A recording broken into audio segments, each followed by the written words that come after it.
وَقُلْ جَاءَ الْحَقُّ وَزَهَقَ الْبَاطِلُ إِنَّ الْبَاطِلَ كَانَ زَهُوقًا۔ سورہ احزاب میں اللہ تعالیٰ ارشاد فرماتے ہیں، یا ایھا الذین آمنوا اتقوا اللہ وقولوا قولا سدیدا، ایمان والے لوگو اللہ سے ڈر کر زندگی بسر کرو اور ہمیشہ سیدھی بات کرو، سچی بات کرو، جھوٹ نہ بولو۔ اگر تم اللہ سے ڈر کر زندگی بسر کرو گے، سچی بات کرو گے، سیدھی بات کرو گے، تو اللہ تبارک و تعالیٰ تمہاری زندگی کے سارے گناہ معاف کر دے گا۔ مومن آدمی سچا ہوا کرتا ہے، مومن کبھی بھی جھوٹ نہیں بولتا۔ منافق آدمی کی علامت اذا حدث کذب، جب بات کرتا تو جھوٹ بولتا ہے، لوگوں کو دھوکہ دیتا ہے۔ آپ صلی اللہ علیہ وسلم نے فرمایا کہ ہلاکت اس بندے کے لیے جو آدمی دوسروں کو ہنسانے کے لیے جھوٹ بولتا ہے۔ 3 مرتبہ آپ صلی اللہ علیہ وسلم نے یہ الفاظ استعمال کیے، ہلاکت ہے، ہلاکت ہے، ہلاکت ہے۔ اور آپ صلی اللہ علیہ وسلم نے فرمایا کہ جھوٹ سے بچو۔ جب آدمی جھوٹ بولتا ہے اس کا پھر اور بھی گناہ کرنے کو دل کرتا ہے، جب اور گناہ کرتا ہے تو آپ نے فرمایا کہ گناہ آدمی کو جہنم میں لے جانے کا باعث بنیں گے۔ اور آپ نے فرمایا کہ آدمی جھوٹ بولتا رہتا ہے، اللہ کے ہاں بھی اسے جھوٹا لکھ دیا جاتا ہے۔ اللہ کے ہاں بھی لکھ دیا جاتا ہے کہ فلاں بندہ جو پاکستان میں رہنے والا نا، یہ جھوٹا آدمی ہے۔ جو اپریل فول منانے والا نا، لوگوں کو دھوکہ دینے والا ہے، یہ جھوٹا آدمی ہے۔ فرشتے بھی ایسے بندے سے دور ہو جاتے ہیں۔ تو اللہ تعالیٰ قرآن مقدس میں منافقین کے بارے میں کیا فرماتے ہیں؟ جنہوں نے جھوٹ بولا تھا، انہم رجس، یہ تو ویسے ہی پلید ہیں جو جھوٹ بولنے والے ہیں۔ تو میرے بھائیو، ایسا نہ ہو کہ ہم بھی پلید لوگوں میں شامل ہو جائیں، اپنی زبان سے جھوٹ بولیں۔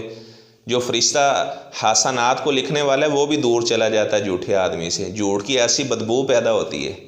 تو کل اپریل فول آنے والا ہے، تو لوگ کیا کرتے ہیں؟ ایک دوسرے کو بیوقوف بناتے ہیں۔ بعض وہ ایسے لوگ ہیں، گھروں میں گئے، بیوی سے کہا جی میں آپ کو طلاق دے رہا ہوں، وہ کہتی ہے اللہ کے بندے میں نے آپ کو کیا کہا ہے، کیوں طلاق دے رہے ہو؟ آگے سے دانت نکال کے دکھا دیجیے، میں تو مذاق کر رہا ہوں، میں تو اپریل فول آپ سے منا رہا ہوں، میں تو یہودیوں کا بیٹا بن رہا ہوں، میں تو عیسائیوں کا بیٹا بن رہا ہوں۔ اپریل فول منانا یہ کفار کی تقلید کرنا ہے۔ آپ کو پتہ ہے یہ اپریل فول لوگ کیوں مناتے ہیں؟ اس کی تاریخ کیا ہے؟ یہود و نصارہ کیوں اس دن خوشی مناتے ہیں، جشن مناتے ہیں؟ اصل میں ہوا یہ کہ اندلس میں مسلمانوں نے 800 سال تک حکومت کی ہے۔ کفار نے دیکھا، انہوں نے کہا جی ان سے تو جیتا ہی نہیں جا سکتا۔ انہوں نے کہا ایک طریقہ ہے، اپنا کلچر ان میں عام کر دو، تہذیب و تمدن ان میں شامل کر دو، یہ خود بخود ہی ہار جائیں گے۔ انہوں نے اپنا کلچر مسلمانوں میں عام کر دیا۔ جب 1 اپریل آیا تو غرناطہ بھی مسلمانوں کے ہاتھوں سے چلا گیا، اندلس مسلمانوں کے ہاتھوں سے چلا گیا۔ اب مسلمان کہنے لگے ہمارے ساتھ تو بڑا دھوکہ ہوا ہے، تو انہوں نے پھر جشن منایا، کفار نے جشن منایا، وہ بڑا خوش ہوئے کہ 800 سال تک حکومت کرنے والے، اپنا کلچر ہم نے ان میں شامل کر دیا، اور ہم نے کس طرح بغیر جنگ لڑی ہم نے ان سے یہ علاقہ واپس لے لیا۔ تو آپ کو پتہ ہے جو یہودی ہیں نا، وہ کبھی بھی 13 کا عدد نہیں لکھتے۔ یہودی 13 کا عدد نہیں لکھیں گے۔ جب وہ 12 لکھتے ہیں نا، آگے 13 لکھنا ہوتا ہے تو 12 پلس کر دیتے ہیں۔ اگر آپ ان سے وجہ پوچھیں گے تو وہ کہتے ہیں کہ ہمارے لیے یہ نحوست والی تاریخ ہے 13۔ وجہ کیا ہے؟ کہتے ہیں صلاح الدین ایوبی نے 13 تاریخ کو بیت المقدس فتح کیا تھا، اور لہٰذا ہمارے لیے یہ نحوست کی علامت ہے، ہم 13 کا عدد ہی نہیں لکھیں گے۔ اور مسلمان وہ کفار کی تقلید کرتے ہیں، کفار کی رسومات کو اختیار کرتے ہیں، پھر اللہ تعالیٰ کے عذاب نہ آئیں گے تو اور کیا ہوگا؟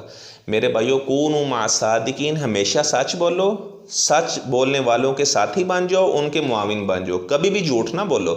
انبیاء کے بارے میں اللہ تعالیٰ نے کیا قرآن مقدس میں فرمایا ہے؟ اللہ تعالیٰ فرماتے ہیں ہمارے پیغمبر ابراہیم علیہ السلام انہ کان صدیق النبی، اور جو نبیوں کا پیروکار ہوا کرتا ہے وہ بھی سچا ہوا کرتا ہے۔ ادریس علیہ السلام کے بارے میں بھی یہی فرمایا۔ سیدنا اسحاق علیہ السلام اور یعقوب علیہ السلام کے بارے میں کیا فرمایا؟ وَجَعَلْنَا لَهُمْ لِسَانَ صِدْقٍ عَلِيًّا، اور آپ صلی اللہ علیہ وسلم کو کفار بھی صادق اور امین کے لقب سے یاد کیا کرتے تھے۔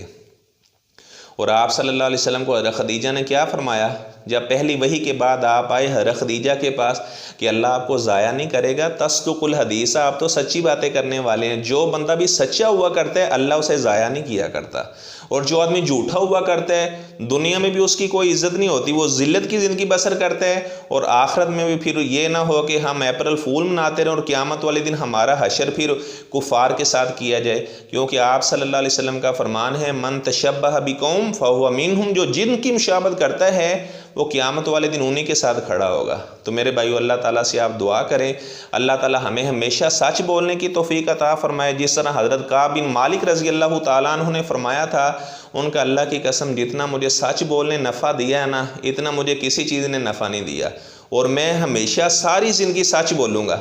اللہ تعالیٰ کیا فرماتے ہیں سچے لوگوں کے بارے میں؟ والصادقین والصادقات، سچ بولنے والے مرد اور سچ بولنے والی عورتیں۔ اللہ فرماتے ہیں میں نے ان کے لیے بخشش کا وعدہ کیا اور میں نے ان کے لیے اجر عظیم تیار کیا ہے۔ متقی آدمی ہے جو سچ بولنے والا ہے۔ والذی جاء بالصدق وصدق بہ اولئک هم المتقون۔ اللہ فرماتے ہیں میں نے بڑے بڑے انعامات تیار کیے ہیں۔ لہم ما یشاءون عند ربہم، جو وہ چاہیں گے اللہ تعالیٰ کے پاس انہیں عطا کیا جائے گا۔ ذالک جزاء المحسنین، اللہ تعالیٰ نیکوں کاروں کو اسی طرح بدلہ دیا کرتا ہے۔ اور جو جھوٹے ہیں ایسے لوگوں پر اللہ تعالیٰ کی لعنت ہوا کرتی ہے، اللہ تعالیٰ کی رحمت سے وہ دور ہوا کرتے ہیں۔ یا اللہ جو لوگ سچے ہیں ہمیں خود بھی سچ بولنے کی توفیق عطا فرما۔ یا اللہ جو لوگ سچے ہیں ہمیں ان کا معاون بننے کی توفیق عطا فرما۔